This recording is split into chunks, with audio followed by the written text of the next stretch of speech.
आशीष जी नमस्कार। मैं हिंदी माइक से आशुतोष बात कर रहा हूँ। हाँ जी आशुतोष जी, नमस्कार नमस्कार, कैसे हैं? बढ़िया। जैसा कि बताएं। हम लोग के पास विश्वसनीय सूत्रों के हवाले से खबर मिली है कि आपकी और चिराग पासवान की आज कोई गुपचुप बैठक हुई है दिल्ली में 12 जनपद पे, तो क्या खिचड़ी राजनीतिक तौर पे पक रही है? आशुतोष जी, गुपचुप जो आप तक खबर पहुंच गई तो गुपचुप कहाँ रहा? कोई ऐसी गुपचुप मीटिंग नहीं थी। जी मैं चिराग पासवान जी से मिलने गया था। जी। क्योंकि ये जो प्रकरण हो रहा है लोक जनशक्ति पार्टी में, हम्म। एक युवा होने के नाते और बिहार से होने के नाते और राजनीति में होने के नाते मैं चिराग पासवान जी से मिलने गया था और उनको अपनी तरफ से ये आश्वस्त करने गया था कि चिराग जी, हम सब आपके साथ हैं।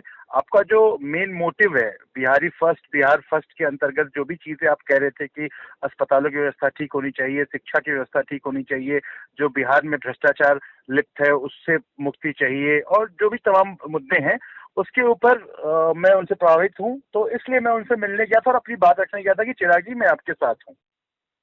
दरअसल ये जो प्रकरण हुआ है लोजपा में जो टूट हुई है और जो पासवान परिवार में जिस तरीके से पशुपति पारस जो कि रामविलास पासवान के भाई हैं और चिराग के चाचा हुए हैं, उन्होंने जो कदम उठाया, चिराग पे कई सारी उंगलियां उठाई गई है, तो आप पूरे प्रकरण को क्या कैसे देखते हैं? एक युवा के तौर पे राजनीति में आप रहे हैं, हम पार्टी में आप कार्यकारी प्रदेश अध्यक्ष रहे हैं दिल्ली के, इसके अलावा कई जिम्मेदारियां रही है आपके पास और सक्रिय रहे पॉलिटिक्स में भी, हालांकि आप फिलहाल आप अपने व्यवसाय में व्यस्त हैं, लेकिन चूंकि राजनीति से और राजनीतिक परिवार से आपका ताल्लुकात रहा है, तो किस तरीके से मैं एक युवा बिहारी के तौर पे निष्पक्ष कमेंट चाहता हूं आपका।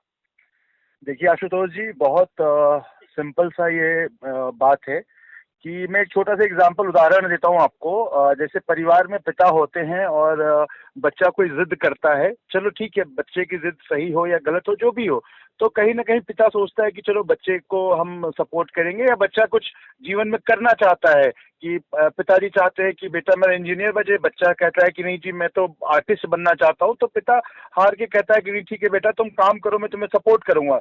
ठीक है। तो इस प्रकार से जो मैं ये बोलता हूँ, ये पार्टी जो है वो रामविलास जी ने अपने खून पसीने और मेहनत से इस पार्टी को बनाया था। रामविलास जी के साथ रामचंद्र पासवान जी थे, स्वर्गीय रामचंद्र पासवान जी थे, और पशुपति पारस जी थे। अब बात ये आ गई कि अब न रामविलास पासवान जी रहे स्वर्गवासी हो गए हैं, और रामचंद्र जी भी स्वर्गवासी हो गए हैं। इस सब के बाद सिर्फ पशुपति पारस बचते हैं जो परिवार में सबसे ज्येष्ठ हैं, सबसे बड़े हैं। तो राजनीतिक तौर पर कोई पार्टी किसी की बपौती नहीं होती है। ये पार्टी जो है लोक जनशक्ति पार्टी, ये किसी की बपौती नहीं है, ना ये चिराग पासवान जी की है और ना ही ये पशुपति पारस जी की है। इसमें सैकड़ों लोगों ने, हजारों लोगों ने अपना मेहनत किया होगा रामविलास जी के साथ लग के, और आगे बढ़े होंगे। तो इस कदर से जब आप फाइट करते हैं, आप लड़ाई करते हैं आपस में कि मैं मुझे आधिपत्य मिले पार्टी की, तो इससे क्या होता है, कहीं ना कहीं वो कार्यकर्ता या वो लोग जिन्होंने पार्टी को सींचा है उनको बहुत धक्का लगता है। अब जहां तक अभी के सिनारियो की आप बात कर रहे हैं, इसमें पशुपति पारस जी एक सांसद थे। अभी तक जब आप ये प्रकरण शुरू हुआ उसके पहले आप देखेंगे तो चिराग पासवान एक पार्टी के राष्ट्रीय अध्यक्ष थे, और उस पार्टी के सांसद थे आदरणीय पशुपति पारस जी। उनके साथ तमाम 4-5 सांसद और जो भी थे। तो ये समझने की बात है कि आप किसी भी राष्ट्रीय अध्यक्ष को पदच्युत कर देते हैं अपने हिसाब से, तो ये पदच्युत करने का एक कोरम होता है, एक तरीका होता है। आप ऐसा नहीं है कि माननीय प्रधानमंत्री कभी भी राष्ट्रपति जी को पदच्युत कर दे, उसका भी एक अपने संविधान में एक सिस्टम है, उस प्रावधान के अनुसार होता है। अब आप ये गुंडागर्दी तो नहीं चल रही ना। पार्टी ऐसा नहीं कि पशुपति पारस जी का है, और ऐसा भी नहीं कि पार्टी चिराग पासवान जी का है। पार्टी बिहार के वैसे तमाम लोगों का है जिन्होंने अपनी कुछ न कुछ आहुति इस पार्टी को बनाने में दी है। ठीक है। मैं एक किसी सवाल में ये एक सवाल जोड़ना चाहूंगा इसी सवाल में, क्योंकि आपने कहा, आप चूंकि जाहिर सी बात है कि किसी की भी कोई पार्टी किसी की व्यक्तिगत तौर पे राजनीतिक पार्टी होती नहीं है, चाहे वो बीजेपी हो, वो सिर्फ ये नहीं है कि वो अटल जी की थी तो उसके बाद मोदी जी के पास आया, ठीक उसी तरीके से कैडर जो, चूंकि आप राजनीति में बहुत सारे लोग आपसे बात करते होंगे या वैसे गैर राजनीतिक तौर पे बात करते होंगे, आप कैडर के तौर पे लोजपा के जो लोग, जिन लोगों से बात हुई है, क्या मैं एक विश्लेषण के तौर पे आपसे संक्षिप्त में जानना चाहूंगा कि आप क्या देखते हैं कि इस पूरे प्रकरण से चिराग पासवान को नुकसान हुआ है या पशुपति पारस को? देखिए आशुतोष जी, जो नुकसान और चीजें होती हैं आज की राजनीति में, उसको हम चुनाव के में जीते हुए सीटों से आकलन करते हैं। लेकिन आपको क्योंकि हम बिहार की बात कर रहे हैं, तो ये इस बात को आपने सवाल किया है तो ये बताना बहुत आवश्यक है कि एक पासवान जो जाति है और जो वोट बैंक है, आई थिंक 6% से 7% की इनकी जनसंख्या है, ये कभी भी रामविलास पासवान जी के साथ था। रामविलास जी लालू जी के साथ थे तो ये लालू जी के साथ जाता था, जब रामविलास जी भाजपा के साथ थे तो भाजपा के साथ जाता था। उसी कदर आज भी आज के डेट में अगर जनता और ये समाज चाहता है किसी को अपना नेता मानता है तो वो चिराग पासवान को मानता है। और चिराग पासवान का मुझे सबसे बेहतर चीज उनकी ये लगती है कि वो कभी भी ये नहीं कहते हैं कि मैं दलित हूं तो मुझे ये करना है, मुझे वो करना है। देखो, आप समझेंगे इस बात को कि चिराग पासवान एक युवा की जैसे बातें करते हैं, जाति और बिरादरी से थोड़ा सा ऊपर उठ के बातें करते हैं, ठीक है। लेकिन जो मैंने बात कहा तो आप मुझे कह सकते हैं कि आपकी बात में कॉन्ट्रडिक्शन है, लेकिन मैं आपको ये बता रहा हूँ कि जब बिहार की राजनीति की बात, दो पहलू है। अगर आप राजनीति की बात करेंगे तो राजनीति में तो भाई परसेंटेज और वोट बैंक तो मायने रखता है, पर जब आप विकास और राजनीति के थ्रू जब विकास होता है और क्षेत्र का विकास करना है तो उसके लिए चिराग पासवान एक परफेक्ट आदमी है। और जो ये पूरा समाज है या रामविलास जी की कमाई हुई जो भी जनता है, वो सब आज भी मुझे जैसा अनुभव होता है, क्योंकि मैं अभी किसी पार्टी में नहीं हूँ, ना मैं लोजपा में हूँ, ना मैं किसी पार्टी में हूँ, लेकिन मुझे ऐसे महसूस हो रहा है आप लोगों के माध्यम से, जो आप लोग के रिपोर्ट्स आते हैं या फिर जिन लोगों से बात होती है, कि आज भी जो एक तबका है और एक जो रामविलास जी की अर्जित की हुई संपत्ति है, लोगों के रूप में जो संपत्ति है, वो आज भी चिराग पासवान के साथ है जी। पशुपति जी पारस जी इसमें कहीं नहीं आते हैं। मेरा दो छोटा छोटा सवाल और है। एक सवाल तो ये है कि चूंकि आपका और आपके परिवार का कहीं ना कहीं आम आदमी पार्टी, माफी चाहता हूँ, हम से हिंदुस्तानी अवाम मोर्चा से ताल्लुक रहा है, जीतन राम मांझी और उनकी पार्टी बहुत आक्रामक तौर पे चिराग पासवान का इस वक्त विरोध कर रही है, उनका राजनीतिक तौर पे मजाक उड़ा रही है, इस पर क्या कहेंगे आप? देखिए, आदरणीय जीतन राम मांझी जी से मैंने राजनीति सीखने की जो बात कहते हैं, या फिर जब मैंने जाना कि भाई क्या अत्याचार होता है और कैसे अत्याचार को मिटाने के लिए, हटाने के लिए राजनीतिक लोगों को उसमें आगे आना पड़ता है, तो मैं जीतन राम मांझी जी का इस धरती पे जितने नेता हैं उसमें सबसे ज्यादा सम्मान करता हूँ। पहली बात तो ये। दूसरी बात, मैं आज उनकी पार्टी में नहीं हूँ तो इसका ये मतलब नहीं है कि मैं उनके खिलाफ बोलूं या कुछ भी बोलूं। जीतन राम मांझी बहुत ही सुलझे हुए राजनेता हैं और जे बात मन में बा वह बात मुंह पे बा, जीतन राम मांझी जी की खासियत है।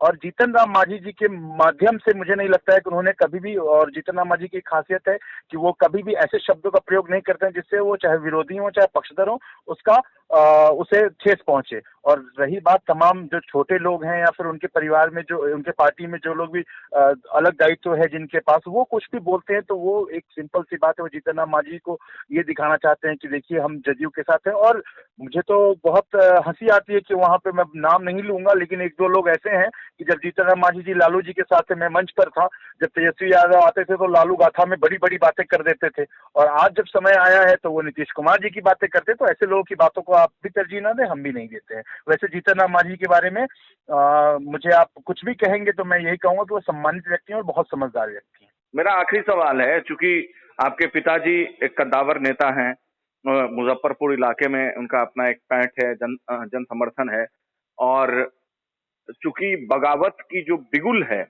लोजपा में, वो उसका कहीं ना कहीं स्क्रिप्ट जो है, मैं किसी व्यक्ति या किसी नेता का नाम नहीं लेना चाहता हूं, लेकिन वो मुजफ्फरपुर में ही रचा गया, एक तरीके से कह सकते हैं केंद्र बिंदु जो है कहीं ना कहीं वहां से कनेक्टेड है। तो किस तरीके से, और उत्तर बिहार का कहते हैं कि उत्तर बिहार का केंद्र बिंदु भी मुजफ्फरपुर होता है, तो आने वाले समय में किस तरीके से ऐसे राजनेताओं को, ऐसे राजनीतिक गतिविधियों को आप लोग आने वाले समय में जवाब देंगे? आशुतोष जी, आपने जिक्र किया है मेरे पिताजी के बारे में, श्री अजीत कुमार जी के बारे में, तो मैं आपको बताता हूँ कि अजीत कुमार जो व्यक्ति हैं, वो उन्होंने कभी भी सत्ता के साथ जाने का काम नहीं किया, वो हमेशा संघर्ष के साथ रहते थे। आपको मैं याद दिलाऊं, थोड़ा सा मैं बोलूंगा तो आप समय देख लीजिएगा, मुझे थोड़ा समय दीजिएगा।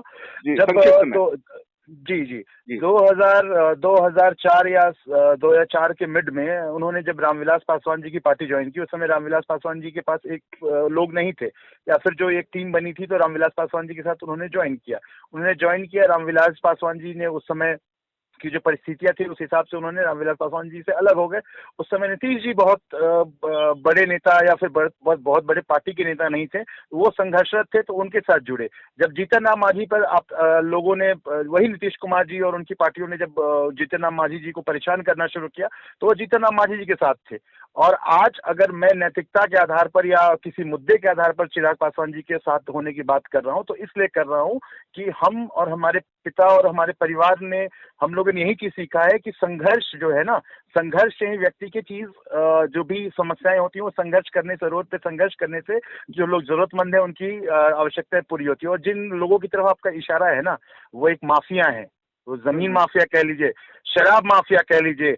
नीतीश कुमार जी के संरक्षण में वो शराब माफिया और जमीन माफिया लोग वहाँ काम कर रहे हैं।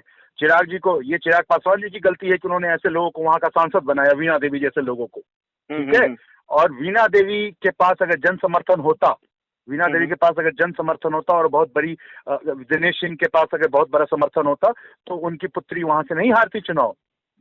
तो देखिए भैया, ऐसी बात है कि जो राजनीति करने वाले होते हैं उनके वो जन समर्थन के आधार पर राजनीति करते हैं। मेरे पिताजी चुनाव हार गए, वो निर्दलीय लड़ रहे थे, लेकिन मुझे लगता है पूरे बिहार में जो सबसे ज्यादा वोट लाने वाले निर्दलीय उम्मीदवार थे या बहुत दलगत उम्मीदवार थे, उनसे भी ज्यादा उन्होंने वोट लाया, ठीक है, ये अलग मैटर है। लेकिन अगर आपका इशारा ये है तो कोई जगह, कोई पार्टी, कोई किसी की बपौती नहीं होती है, वक्त वक्त की बात होती है। आज नहीं, मैं ये सवाल प्रत्युष जी, मैं ये सवाल इसलिए पूछा हूँ क्योंकि जैसा आपने कहा कि संघर्ष के समय में आपके पिता ने मांझी जी का, नीतीश जी का, रामविलास जी का, इन तीनों बड़े नेताओं का समर्थन दिया। आज चिराग पासवान एक तरीके से राजनीतिक तौर पे अलग हो चुके हैं, संघर्ष कर रहे हैं, अलग थलग एक तरीके से कह सकते हैं, और एक बड़ा धोखा कह सकते हैं राजनीतिक तौर पे उनका हुआ है। और वो धोखा कहीं ना कहीं उसका केंद्र बिंदु मुजफ्फरपुर रहा है।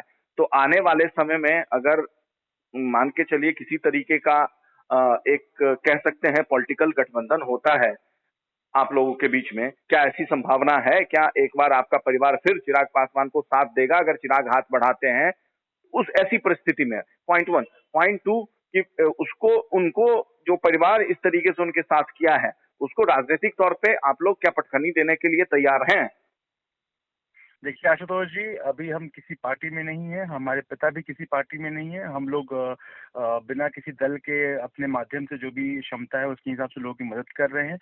आगे भविष्य में क्या होगा ये मैं अभी से तय नहीं कर सकता हूँ, पर मैं ये जरूर कहूंगा कि मैं चिराग पासवान जी के समर्थन में खड़ा था।